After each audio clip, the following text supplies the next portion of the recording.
Nightmare. Nami, Keiko and Kumi's screams echo through the hospital as the three desperately run away from it. On a hot and humid night at the end of summer 2018, 18-year-old Nami and her friends decide to go on a liver test to remember their summer holiday. Nami did not agree to go, but she could not refuse her friend's invitation. Their destination is an abandoned hospital that was closed in 1990, which is rumored in the area. The abandoned hospital was rumored to be haunted by the spirits of deceased patients. Nami's two friends were Keiko, who was curious, and Kumi, who had a cheerful disposition. The girls decided to take a torch, a security buzzer and a good luck charm to prepare for the test of courage. As night fell, Nami and her friends met at the station near the abandoned hospital and headed for their destination. The air is heavy and damp and clings to them. On the way, the girls talked about nothing else, easing each other's tension, but gradually their conversation tended to break off. Nami was walking in fear as the sound of her footsteps on the night road overlapped with her own heartbeat. She had decided to take part in the liver test for the sake of her friends, while being strong, but deep down she regretted it. On her way to her destination, she gazed into the darkness around her and felt the eeriness of it all. Finally, the girls arrived at an abandoned hospital. The place was surrounded by old buildings and seemed to float in a desolate forest. The hospital was surrounded by trees engulfed in darkness, making an eerie sound whenever the wind blew. The hospital, faintly lit by moonlight, was so dilapidated that it was hard to imagine that it had once been a vibrant place. Nami couldn't stop shaking as she passed through the hospital gates. Her legs would not move forward. Keiko and Kumi began to walk with their smiles fading and their mouths shut. The corridor through which they proceeded, with paint sometimes peeling from the walls due to age and deterioration, and the ceiling swollen white from humidity, seemed to tell the story of the hospital's past. Inside the abandoned hospital, the air was damp and dimly lit by the moon. Every time Nami and the others' torches illuminate the darkness of the abandoned hospital, a shadow is projected on the wall. Each time the shadows move erratically, the girls' fear grows. Suddenly, an eerie noise echoes down the corridor. Nami hurriedly grabs Keiko and Kumi's hands and stops them, and the three of them slowly turn their torches in the direction of the noise, gasping for breath. Kumi gathers her courage and says, "Maybe it was just my imagination," she murmured to reassure them. Nami and Keiko nodded, but their fear only deepened. As Nami and her friends proceeded to the basement of the abandoned hospital, strange phenomena began to occur. This seems to be a mortuary. The three looked at each other and slowly opened the door, and suddenly a cold wind blew through. In the basement of the hospital, where the wind should never blow, it passed between the three of them and the door at the end of the corridor quietly closed. They hear what sounds like a child crying in the distance, perhaps the sound of the wind. Nami was frightened, but tried to cheer Keiko and Kumi up. "It's okay, it's probably just the wind or something," she said the words. The girls continued to search the hospital, their hands sweating and tense.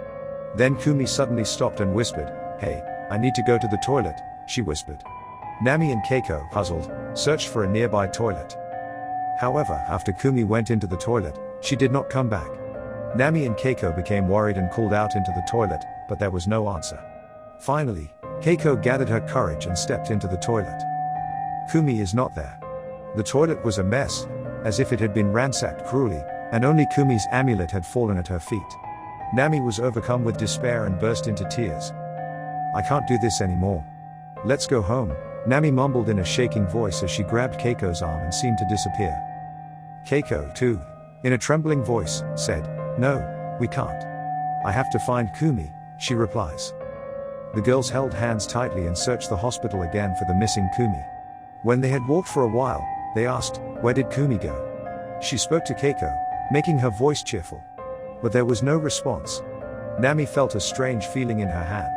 Nami's right hand, which should have been connected, was firmly gripped by her severed left hand.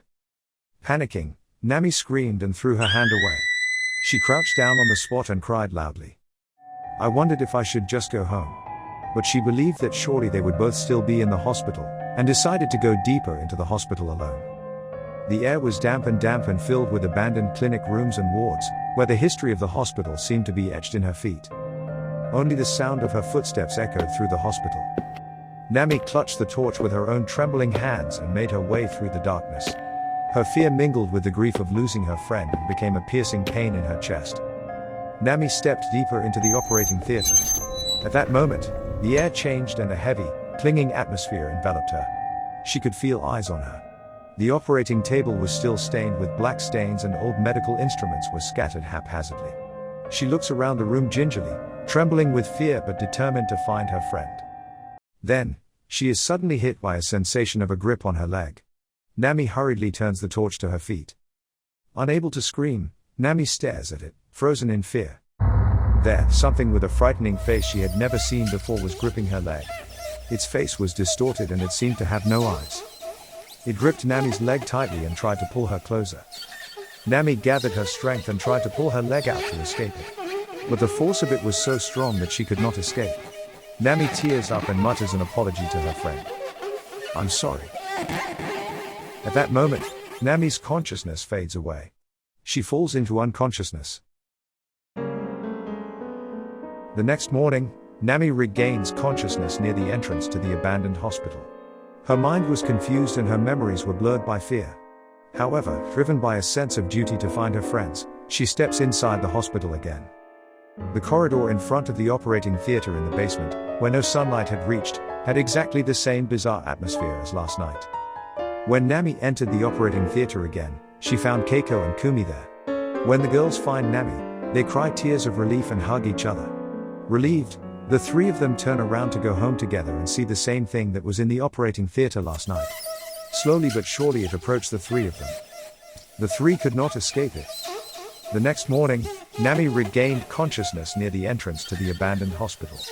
Her mind was confused and her memories were blurred by fear. However, she was driven by a sense of duty to find her friends and set foot inside the hospital again. The corridor in front of the operating theater in the basement, where no sunlight reached, had exactly the same bizarre atmosphere as last night. The screams of Nami, Keiko and Kumi echo through the hospital. This is a mental hospital, where the three were to spend the rest of their lives never waking up. Day after day, at the same time for eternity, they scream and become delirious, and the doctor gives them a sedative. Their hands and feet are secured with belts as they flail about. These women's lives come to an end in a dark shadow. The horrific experience leaves them with a lasting scar, and their memories and experiences will not disappear for as long as they live.